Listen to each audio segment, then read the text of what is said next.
Sementara itu di Perak, tinjauan RTM mendapati rakyat akui bantuan tersebut membantu serba sedikit perbelanjaan asas keluarga.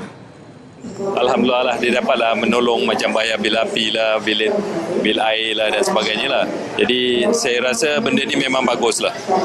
Selain daripada sarah yang dibagi itulah, itu membantu kita beli barang-barang makanan dan sebagainya lah. Nama suami kan, jadi makcik ni kira ni je lah. Macam kan dia selalu bagi sumbangan tu pada ketua keluarga kan. Jadi itulah. Kira macam kami ni memang bersyukur sangat lah.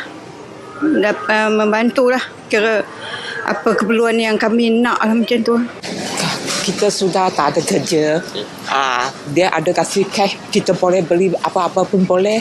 Ini ada tolong kita orang miskin lah. Boleh bayar itu electric bill ke, water bill, apa pun boleh.